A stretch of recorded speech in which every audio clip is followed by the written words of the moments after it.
Hello Shreya, कैसी हैं आप? हाय रोहित, मैं बढ़िया हूँ। आप बताइए। I am also fine. So क्या आप अपने अपने बारे में कुछ ब्रीफ इंट्रोडक्शन बता सकते हैं? Okay, so I am Shreya Gupta, and I'm currently working as a software development engineer at Amazon, and I've just joined recently. उसके पहले I was working in an organization for around 1.5 years, and before that I have completed my graduation from NIT Bhopal in electronics and communications engineering, Okay, and I'm basically from Indore. nice. So now the next question is like I am talking about Amazon after this, like how you came like in Amazon from like when you graduated in year 2022 from 2020 to 2022, where you are, like how you got the opportunity to came into an Amazon. Okay, right. So I was looking to switch my company, and I was constantly applying on LinkedIn jobs. But one day I got a message from one of the SDM at Amazon on LinkedIn only, and he shared an opportunity with him to join his team, and he asked me to apply on the jobs portal of Amazon. So I did that, and I shared my resume with him as well. And after a few days, I got the link of the online test. Nice. So now can you explain me that all rounds in brief? Like what are the rounds in Amazon? Sure. So the first round was the online test. I got the link on my mail, and it was active for around 7 days. So it was a test for around 1 to 1.5 hours, and it had two questions. Both of them were DSA based questions, and all of them were, I will say, that medium to hard level. Uh, and you have to solve it. I was able to solve like almost two of them with all the test cases as passed, and there were also two other questions which asked to explain the approach for both of those questions. So you had to kind of answer that as well. And after that, I got the confirmation of passing the online round, and then there was interview rounds that were scheduled. There were three rounds for me, two technical rounds, and one was a bar raiser round, and they were around 7 to 10 days apart from each other. So yeah, that was the total rounds. Okay. So now I'm talking about every round in detail. Like online round में कैसा था? फिर we will talk about first technical, second technical, and the bar raiser round. So can you explain all round in detail with difficulties level? Sure. So online round का तो as I told you medium to hard level के question थे.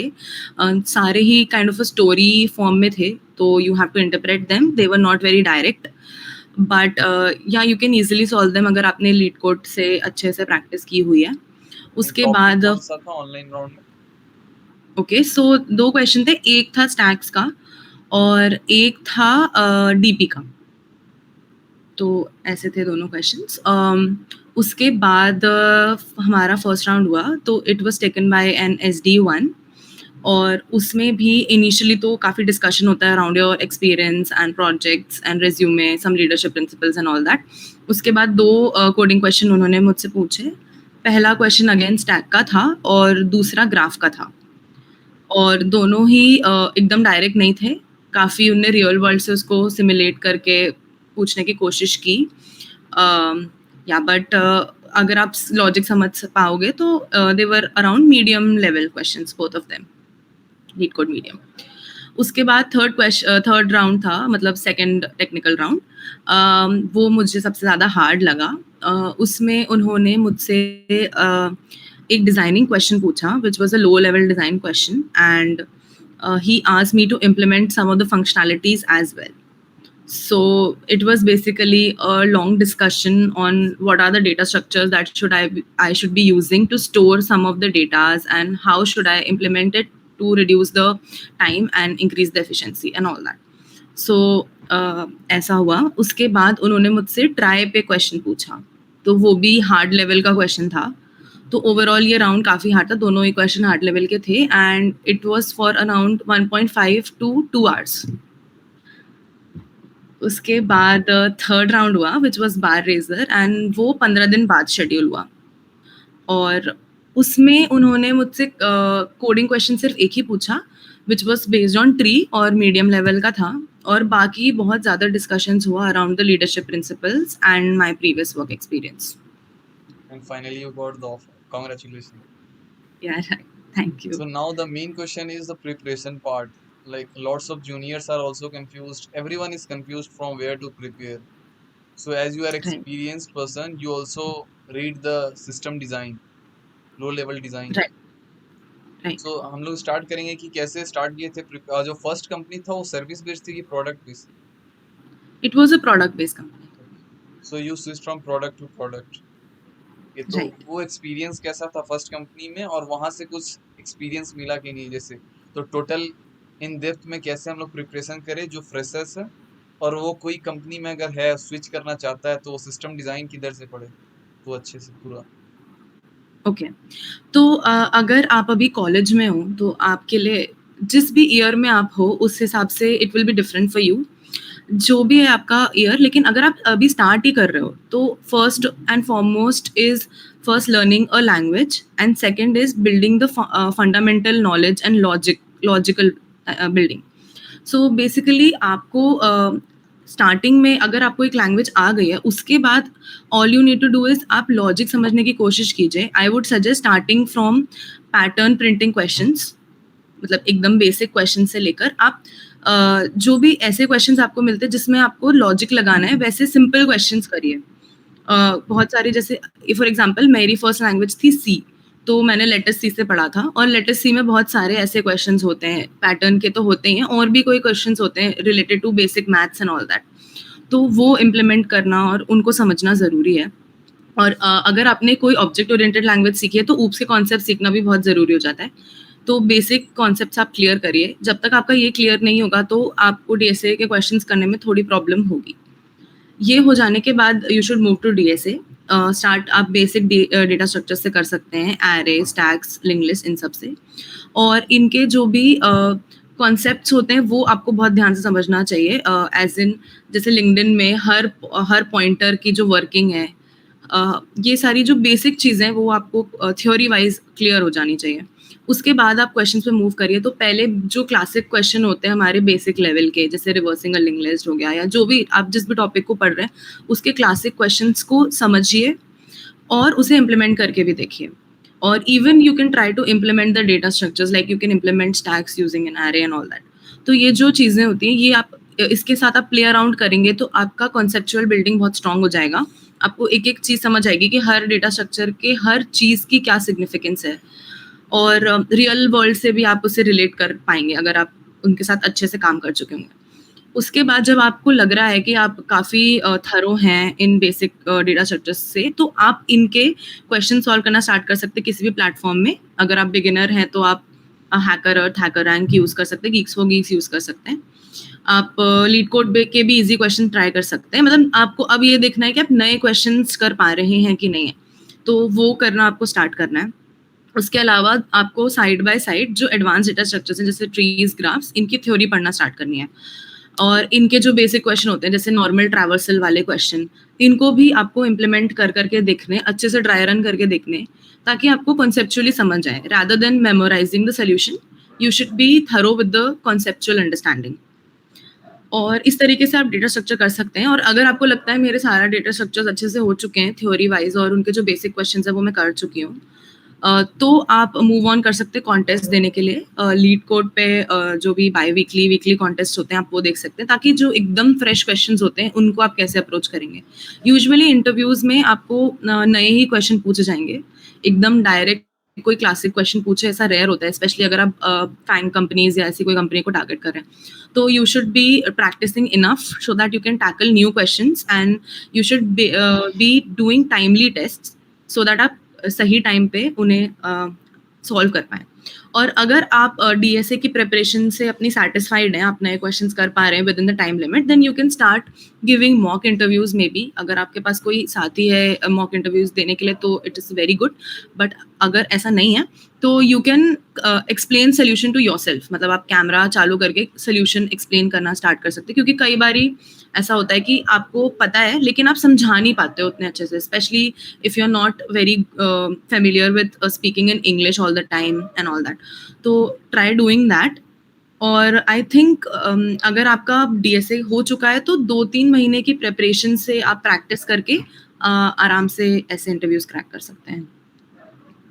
And if we talk about low level design, so right.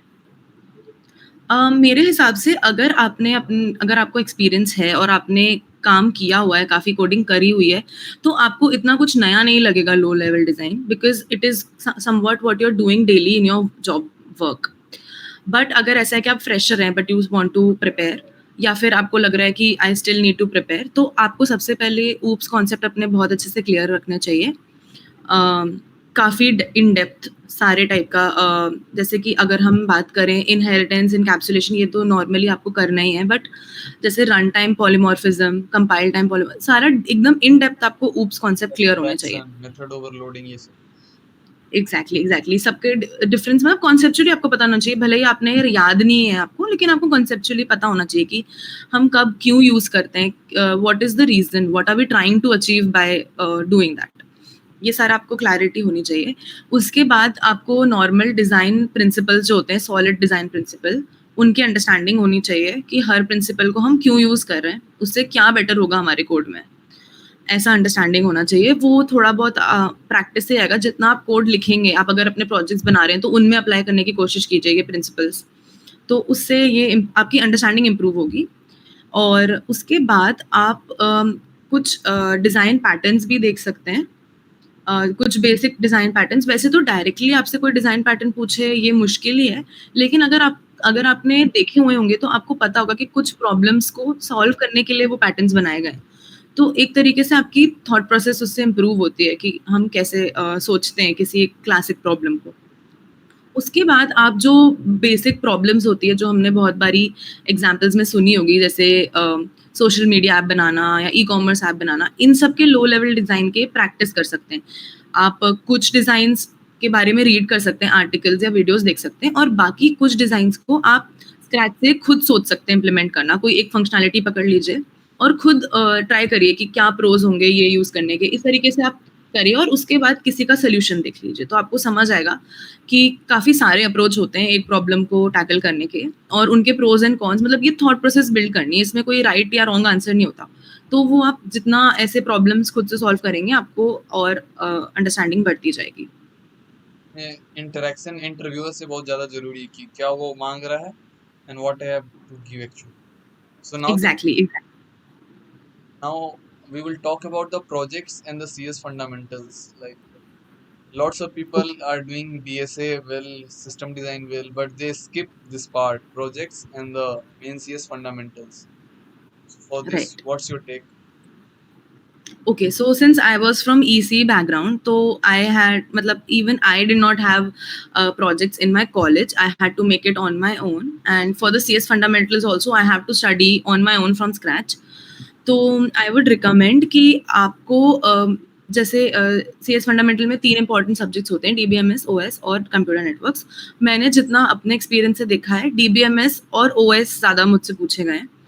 DBMS में भी SQL queries से ज़्यादा मैंने Fang interviews में ये देखा है कि they try to ask you regarding designing of the database. तो उसके लिए आपको कंसेप्चुअल नॉलेज होना बहुत ज़रूरी है। तो आई वुड सजेस्ट कि आप जितना हो सके, मतलब कई बार ऐसा होता है कि आपने पढ़ा ही नहीं है, तो आप बस इंटरव्यू पर्सपेक्टिव से ऊपर से पढ़ लेते हैं, लेकिन आई वुड सजेस्ट कि this is not the right way. आप इसे मतलब अंडरस्टैंडिंग बढ़ाइए अपनी किसी भी चीज़ के लिए। Don't think of it as कि मेरे को इंटरव्यू के लिए प्रिपरेशन करना है, थिंक ऑफ इट एज कि मेरे को कॉन्सेप्चुअली ये फंडामेंटल्स आने चाहिए, क्योंकि ये आपके वर्क लाइफ में भी काम आएगा। स्पेशली DBMS तो काफ़ी काम आता है। तो मैंने तो यूट्यूब से ही पढ़ा है जितना पढ़ा है, और आर्टिकल्स वगैरह गीक्स से पढ़े, बट हर चीज़ को आप कॉन्सेप्चुअली समझने की कोशिश कीजिए। Even SQL as a language is very easy, but the concepts of DBMS that goes into it, those are very important to understand. And for OS I would suggest आप कोई भी एक यूट्यूब पे course कर सकते हैं उसका। मैंने तो एक ही कोर्स किया था उसमें, क्योंकि ज़्यादातर थ्योरेटिकल क्वेश्चन ज़्यादा पूछे जाते हैं OS में, तो उनका वो भी अगर आप याद करने जाओगे तो आपको बहुत टफ लगेगा कि अरे ये सिंक्रोनाइजेशन की डेफिनेशन में आता। लेकिन अगर आप उसे समझने की कोशिश करेंगे कॉन्सेप्चुअली, तो आपको बहुत मतलब ऐसा लगेगा कि हाँ, ये चीज़ ऑफ कोर्स हो सकती है, ये प्रॉब्लम आ सकती है। तो आप उसे अच्छे से समझा पाएँगे अपने इंटरव्यूअर को। मग्ड अप आंसर की जगह आप अगर एक्सप्लेन करेंगे अपने वर्ड्स में, वो ज़्यादा सही रहता है। तो आप कॉन्सेप्चुअली समझने की कोशिश करिए, आपको जो भी कोर्स सही लगे या फिर आप चाहें तो टॉपिक बाय टॉपिक सर्च करके भी देख सकते हैं। पर आपको हर टॉपिक का, जैसे जो भी इम्पोर्टेंट टॉपिक होते हैं, जैसे सिंक्रोनाइज़ेशन हो गया या रेस कंडीशंस हो गई या टाइप्स ऑफ ओएस हो गए, उनका हर चीज़ ये समझिए कि आप अपने आप को समझा पा रहे हैं कि नहीं।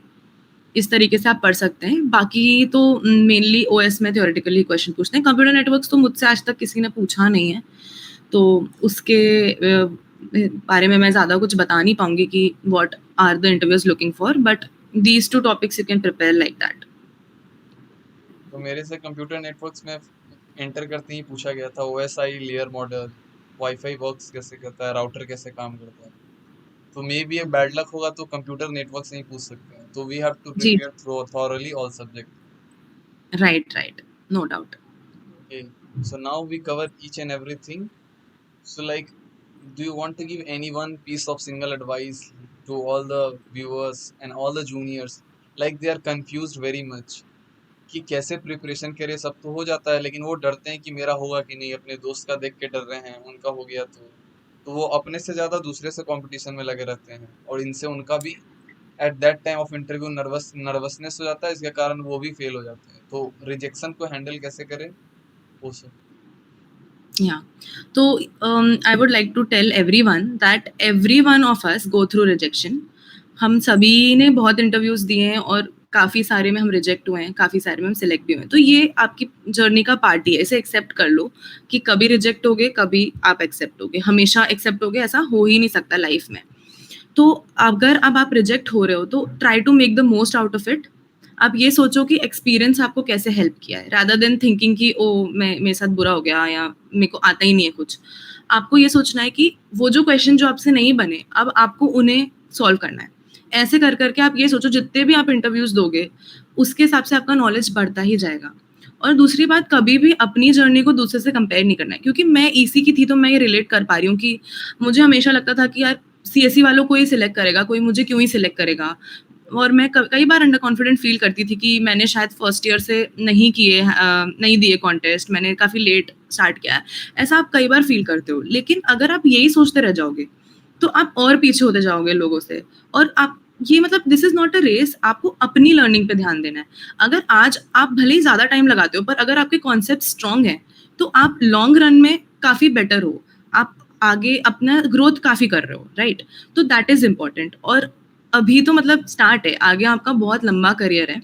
आपको ऐसे देखना है, आपको एक लॉन्ग टर्म फ्यूचर विजन लेके चलना है, ना कि आपको सिर्फ ये सोचना है कि अभी मुझे बस ये मिल जाए, हो जाए, इससे बेटर पैकेज मिल जाए। ये सोचना बहुत ही वेग है, क्योंकि अगर आप देखोगे कोई भी जाता है, कोई मान लो गूगल भी चला गया, वो भी स्विच करता है, राइट? ऐसा तो है नहीं कि गूगल चला गया तो उसकी लाइफ बस खत्म हो गई, सॉर्ट हो गई। आगे बहुत लंबा करियर है, तो आप उसका सोच के चलिए, अपनी लर्निंग पे ध्यान दीजिए। Conceptual building, logic building, problem solving, इन चीज़ों को टैकल करना स्टार्ट करिए, ना कि पैकेज पे ध्यान दीजिए। एंड में सभी के साथ जो भी कॉन्स्टेंटली लर्न करता रहता है, ग्रो करता रहता है, उन सभी का करियर अच्छा ही होता है। आई नो कभी-कभी आपका बैड डे होता है, आपको लगता है कि मेरा लक खराब है, बट लक हमेशा ऐसा तो नहीं हो सकता ना कि आपका हमेशा ही खराब रहेगा। अगर आप हार्ड वर्क करते रहेंगे, तो श्योरली आप एक अच्छी कंपनी में जा सकते हैं। और फिर आप जब वहाँ भी जाएँगे तो भी आपको कंसिस्टेंटली अपने पे काम करना ही है। तो वही माइंडसेट बना के चलिए कि I am working on my self, that is it. तो मेन फोकस हम लोग का लर्निंग पे होना चाहिए रदर देन इंटरव्यूज। अगर फंडामेंटल्स राइट, स्ट्रांग रहेंगे तो कोई भी कंपनी क्रैक हो ही जाएगी। रिजेक्शन भी एग्ज़ैक्टली, फेस करना अगर हो तो कोई दिक्कत नहीं है, वो तो होते ही रहेगा, that is a part of life. तो एग्ज़ैक्टली। और एज वी या कई बार मैंने ये देखा है कि लोग इतना अंडर कॉन्फिडेंट रहते हैं या डरते हैं कि वो अप्लाई ही नहीं करते हैं। उनको लगता है उनका होगा ही नहीं। और अगर आपको इंटरव्यूज़ से बहुत डर लगता है, तो आई वुड सजेस्ट कि give as many interviews as possible. I am आप ये टेकिंग सोच ऑल लो कि interviews of others, like I started. Right, that is a good initiative. And क्या होता है ना, लेकिन आप अपनी कंपनी में भी अप्लाई करिए, जो भी आपकी dream company, keep applying. What is the worst that can happen? You will get rejected, right? But आप उसके और क्लोज आ जाएँगे, आप उस कंपनी के बहुत क्लोज आ जाएँगे अगर आपने उसका इंटरव्यू दे रखा है। तो उससे बहुत लर्निंग होती है। मैं आपको बता दूँ, आप कितनी भी प्रिपरेशन कर लो, आपको एक दिन यही लगेगा कि काश थोड़ा और टाइम होता। तो आप ऐसे नहीं बैठे रह सकते। It is better to give interviews, mock interviews, या फिर अगर आपको लग रहा है कि एक अपॉर्च्युनिटी अच्छी है, तो try to give that interview and you will learn a lot. Don't focus on the result, focus on the learning. So as we see from EC background, the result is live here. Like you cracked Amazon. So lots of people think like I am from different, not from like tier 3 college. My branch is mechanical. So they don't want to even like तैयारी ही नहीं करना चाहते वो subjects का कि मेरे से हो पाएगा वो। मेरे आसपास जोन में नो फ्रेंड इज लाइक, सब सर्विस बेस्ड में अब सेटअप हो चुके हैं, कंफर्ट जोन में आ गए हैं। अब बोल रहे हैं देखेंगे 2 साल बाद 3 साल बाद स्विच का। मतलब उनको अंदर से मन है कि बहुत ज्यादा पैकेज भी ले या क्रैक करे, लेकिन फिर वो अंदर डर रहता है कि रिजेक्शन फेस हो जाएगा। तो हम लोग कंफर्ट जोन से बाहर आना होगा प्रैक्टिस करने के लिए। एग्जैक्टली। और कई बार आपको लग सकता है कि सिलेबस बहुत ज़्यादा बड़ा है और नहीं हो पाएगा, लेकिन अगर आप स्टार्ट करोगे तो धीरे-धीरे हो जाएगा। और अगर आपको लग रहा है कि बहुत सारा है, 2 साल बाद देखेंगे, तो इट्स बेटर ना कि आप आज से ही स्टार्ट कर लो, ताकि 2 साल में आप और ज़्यादा जो आप सोच रहे हो उससे भी ज़्यादा अचीव कर पाओ, राइट? तो even I started my YouTube channel to practice DSA concepts of my own, right, and it is getting that's great. Better day by day. तो 2 साल तक मेरे को भी मतलब कुछ कोडिंग नहीं आता था। I got D in data structures and algorithm in my third semester. तो आई आज कैन अंडरस्टैंड। यस आज रिजल्ट आ सकता है, और जो दूसरे ब्रांच से वो भी क्रैक कर रहे हैं रिजल्ट्स। अब तो डेली आता है लिंक्डइन पे, डेली 50+ रहते हैं और टीयर 3 कॉलेज से रहते हैं वो, कि वो बड़ी बड़ी कंपनी क्रैक कर रहे हैं। तो everything right, is possible. Main चीज है स्टार्ट करना हम लोग को जरूरी है। एग्जैक्टली। और आप जैसे अपने चैनल पे पढ़ा रहे होंगे, तो आप दूसरों को एक्सप्लेन करने की कोशिश कर रहे हैं, तो उससे आप और अच्छे से समझते हैं। तो ये भी एक बहुत अच्छी टेक्निक है अगर आपको कॉन्सेप्चुअली समझना है तो।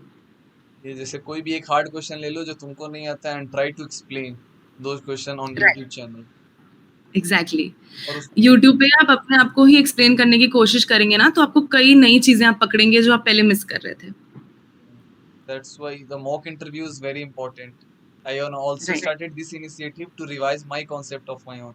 Like मैं देखूंगा दूसरे कैसे कोड लिख रहे हैं, उनका क्या रिएक्शन रहता है, कैसा रिव्यू, एवरीथिंग। तो उनसे भी बहुत सारा चीज सीखने को मिलता है कि अलग अलग कोडर्स आ रहे हैं और सबका अप्रोच अलग है। मैं जो अप्रोच प्रैक्टिस करके गया वो अलग है। तो इससे ज्यादा बहुत ज्यादा राइट। प्रैक्टिस होता है। तो मेन प्रैक्टिकल चीज पे ज्यादा ध्यान देना है, रेदर देन कि बस क्वेश्चन सॉल्व कर रहे हैं, उससे नहीं होगा। क्योंकि लॉट्स ऑफ पीपल आर, अब क्या हो गया है कि लीड को डेली चैलेंज में लोग क्या कर रहे हैं, बस डिस्कस सेक्शन से क्वेश्चन को डायरेक्ट सॉल्यूशन को लेके प्रैक्टिस करके और लिंक्डइन पे दिखा दे रहे हैं मेरा 100 डेज स्ट्रीक पूरा हो गया, 200 डेज स्ट्रीक पूरा हो गया। तो एक rat I race don't think बन उससे चुका है। कोई फ़र्क पड़ता है। कोई मतलब फर्क नहीं आपने लीड कोड पे कितने क्वेश्चन किए हैं, उससे कोई फ़र्क नहीं पड़ता मेरे हिसाब से।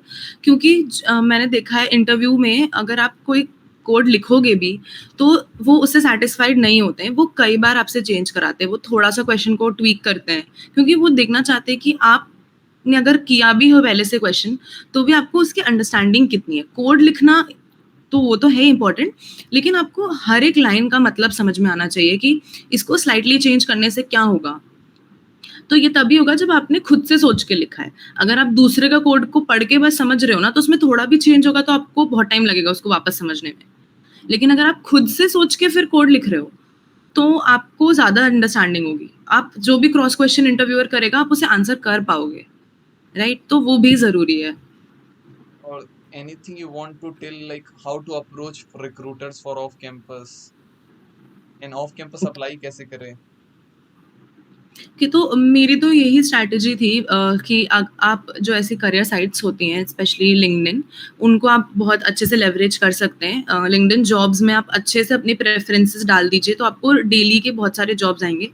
एंड आई वुड सजेस्ट कि keep applying in as many as possible. जो भी आपको रेलिवेंट लग रही है अपनी स्किल से, आप उनमें अप्लाई करते रहो। And you can also ask for referrals from your friends और लिंक्डइन कनेक्शंस। मैंने और भी कई साइट्स होती है जैसे इंडीड और नौकरी, वहाँ पे भी आप अपनी प्रोफाइल अपडेटेड रहिए। Create a good resume. उससे भी काफ़ी फ़ायदा होता है और नॉर्मली आप करियर पोर्टल पे जाके भी कर सकते हैं अप्लाई। तो यही बेसिक टेक्निक्स होती हैं, यही सब फॉलो करते हैं। ऐसा कुछ रॉकेट साइंस नहीं है कि आपको कुछ बहुत अलग करना पड़ेगा to get the recruiters attention. If you have a good resume and if you approach them, if you constantly apply, तो आपको मिल ही जाएगा कभी ना कभी, तो उनकी तरफ से टेस्ट लिंक या फिर मेल आपको आ ही जाएगा। लेकिन अगर आपको लग रहा है कि मैंने बहुत बार किया है बट हर बारी मुझे रिजेक्शंस आ रहे हैं, मेरा रेज्यूमे रिजेक्ट हो रहा है, तो you seriously need to consider कि अपने रेज्यूमे को अपडेट करें और try to get it reviewed from your peers और your seniors and try to have a good resume. That is the most important part in getting shortlisted. The one last very important question: is it necessary to do competitive programming to crack these companies? In my opinion, it is not at all necessary. It is good if you enjoy doing it. अगर आपकी से learning बढ़ रही है and all that, तो it is very good. Even I have done it and काफ़ी मज़ा आता था. But sometimes when you're preparing for interviews, I don't think it is necessary कि आप अलग से वो भी करो. If you are solving lead code questions, नए questions आप approach कर पा रहे हैं अच्छे से, even hard level के भी आप कर पा रहे हैं, तो you can crack those interviews. You don't need to go into competitive programming. But if you like it, of course, you can go ahead and do it. Anything else you want to add? So I would just like to say everyone that don't give up ever. Consistently आप grow, अपने goal पे काम करते रहिए और grow करते रहिए, तो you will obviously achieve it. और कभी भी ऐसे मत हो जाइए कि बस ये ही करना है और ये मिल जाए तो सब सेट है, ऐसा लाइफ में नहीं होता है. तो keep growing, keep learning, and one day you will achieve your goals and you can even achieve beyond your goals. So just keep learning and be consistent. Thank you very much, Shreya, for sharing your opportunities, sharing your everything with us, like what to do, what not to do. Now I think lots of viewers also gets insights, and even I got lots of insight by talking to you. Thank you very much. Thank you so much for inviting me. Thank you. Bye.